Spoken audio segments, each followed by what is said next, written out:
Hello বন্ধুরা, কচুর লত আর কাঁঠালের বীজ কিভাবে রান্না করবেন শীতল শুটকি দিয়ে তা আমি আজকে দেখিয়ে দিচ্ছি। তো এই যে আমি হচ্ছে আপনার এই যে শীতল অনেকগুলো শীতল নিয়েছি, মনে হয় 10-12টা 13টা এমন হবে। আর এই যে পেঁয়াজ কুচি আর হচ্ছে আপনার এই যে রসুন বেশি করে দিয়েছি, সাথে কাঁচামরিচও আড়া বাটা করে দিয়েছি, রসুনটাও আড়া বাটা করেছি। এখন আমি মশলা দিব হলুদ লবণ আর ধনিয়ার গুঁড়া দিয়ে আমি এখন রান্না কিভাবে করছি। আর সাথে আবার একটু ছোট ছোট করে ওই বড় বড় রুই কাতল মাছের লেজা কাটা এগুলো কিছুটা দিব।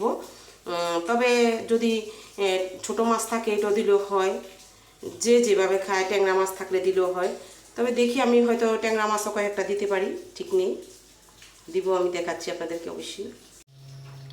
এই হচ্ছে ট্যাংরা মাছ আর হচ্ছে আপনার এই যে চান্দা মাছ, এগুলো ভেজে নিব, হলুদ লবণ মেখে একটু ভেজে নিয়ে তারপরে আমি এই যে আপনি দেখছেন না এখানে শীতল রেখেছিলাম, তো কাঁচামরিচ রসুন পেঁয়াজ আর হচ্ছে আপনার কাঁঠালের বীজ প্রচুর রান্না করব, সাথে থাকুন দেখার জন্য।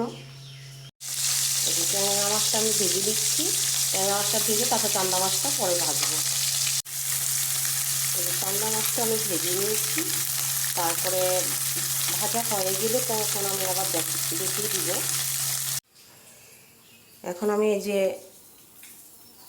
চান্দা মাছগুলো কড়া করে ভেজেছি, কারণ এগুলোর ভিতরে অনেক কাটা থাকে, নয়তো গলায় আটকাবে। এই জন্য এখন আমি এই যে পেঁয়াজ রসুন কাঁচামরিচ শীতল সব দিয়ে দিচ্ছি, একসাথে সব দিয়ে দিলাম,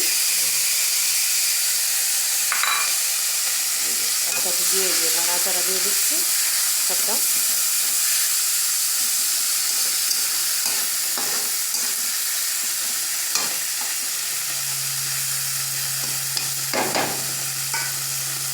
নাড়াচাড়া দিয়ে দিলাম। এখন আমি এখানে পরিমাণ মতো লবণ হলুদ আর হচ্ছে জিরার গুঁড়ো দিয়ে দিব।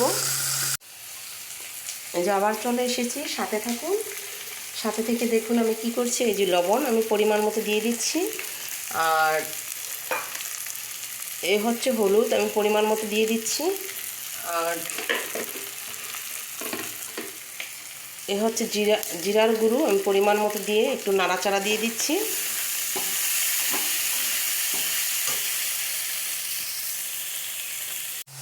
হ্যালো বন্ধুরা, এই যে আমি মশলা কষিয়ে নিয়েছি, এখন আমি এই যে এগুলা কচুরলত কাঁঠালের বীজ দিয়ে দিলাম।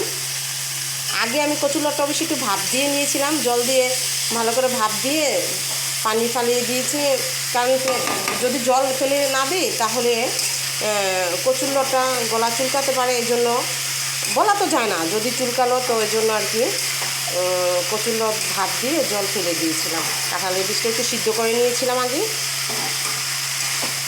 এই হচ্ছে রান্না নামানোর আগে আর এখানে জল বা কিছু দিব না, এভাবে নাড়াচাড়া করে নিলে হবে, কারণ আগে সিদ্ধ করা আছে এগুলো। হ্যাঁ, আর এই হচ্ছে মাছও দিয়ে দিচ্ছি, নাড়াচাড়া করে নিব, কারণ এখন আর এগুলোর ভিতরে জল দিব না, তো এই জন্য।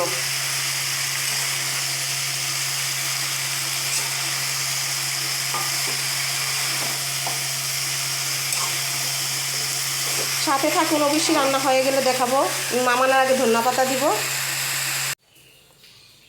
হ্যালো বন্ধুরা, এই যে কচুরলত রান্না হয়ে গিয়েছে, এখন আমি কয়েকটা ধনিয়া পাতা উপরে দিয়ে ছিটিয়ে দিলাম, তারপরে নামিয়ে ফেলবো। এখন নাড়াচাড়া দিয়ে তারপরে নামিয়ে ফেলবো।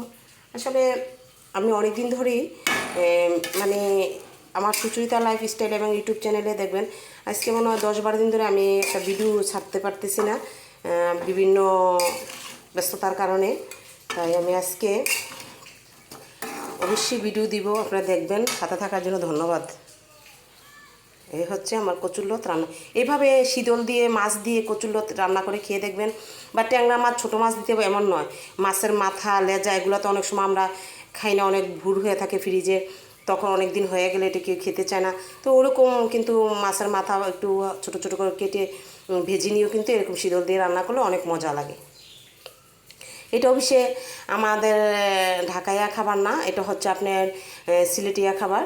তো আমি সিলেট আসছি, এই জন্য সিলেটিয়া রান্নাটা করলাম। আমার কাছে আজকে কয়েকদিন ধরে অনেকেই খেতে চেয়েছিল এরকম রান্না।